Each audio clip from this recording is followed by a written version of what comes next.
मतलब भारत में अगर 100 फ़ोन बेचे जा रहे हैं तो उनमें से 70 फ़ोन जो हैं वो चाइना के हैं। और दोस्तों न केवल भारत में बल्कि पूरी दुनिया में चाइना के सबसे ज़्यादा फ़ोन बेचे जाते हैं। दोस्तों ऐसा क्यों है कि पूरी दुनिया में चाइना के सबसे ज़्यादा फ़ोन बिकते हैं? उसका सबसे बड़ा दोस्तों कारण ये है कि चाइना के हमें कम कीमत देनी पड़ती है और फीचर्स वो सारे मिल जाते हैं जो कि हमें चाहिए। तो दोस्तों अब आपके मन में भी सवाल ये आ रहा होगा कि अगर चाइना के फ़ोन सस्ते हो सकते हैं तो भारत या फिर किसी अन्य देश के फ़ोन सस्ते क्यों नहीं हो सकते? क्यों चाइना के फ़ोन ही सबसे सस्ते होते हैं? तो इसके दोस्तों आज मैं 5 कारण आपको बताऊंगा, तो बने रहिएगा वीडियो के अंत तक। अगर आपको वीडियो पसंद आएगी तो चैनल को सब्सक्राइब करके जरूर जाना।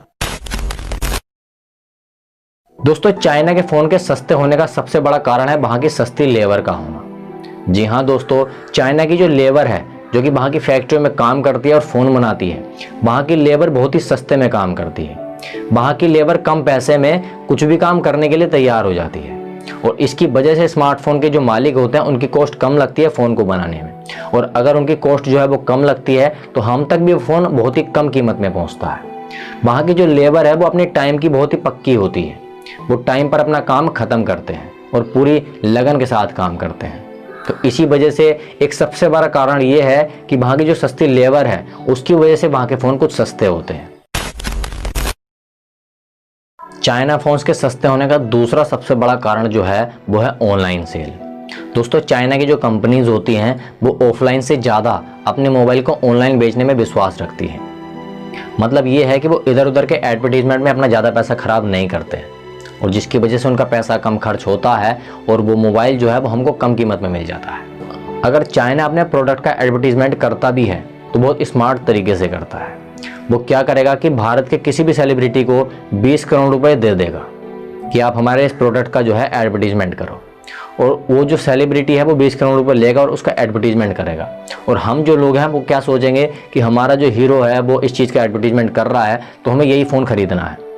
तो इसमें चाइना ने तो उसको दिए 20 करोड़, लेकिन हम जब उसके प्रोडक्ट खरीदेंगे तो उससे वो कमाएगा 100 करोड़।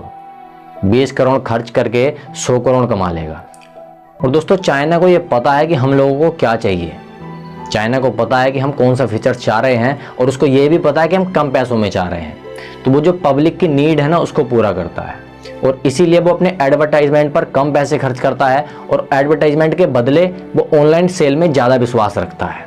तो इसी कारण से वहाँ के जो फ़ोन हैं वो कम कीमत में हम तक पहुँच जाते हैं।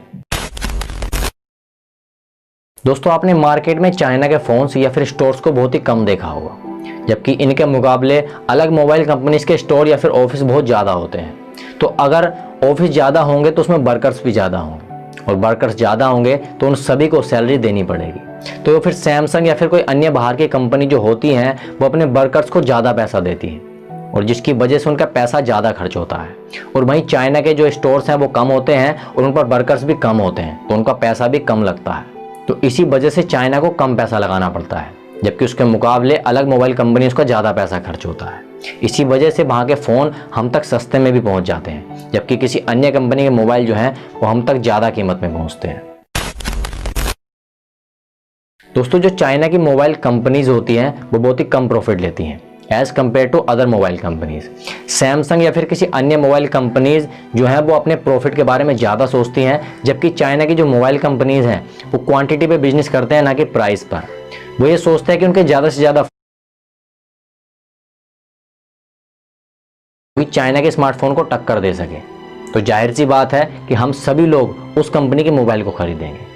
दोस्तों उम्मीद करते हैं कि आप सभी को वीडियो पसंद आई होगी और अगर आप सभी को वीडियो पसंद आई है तो चैनल को सब्सक्राइब करके जरूर जाना। मिलते हैं आपसे ऐसे ही एक और नई वीडियो के साथ।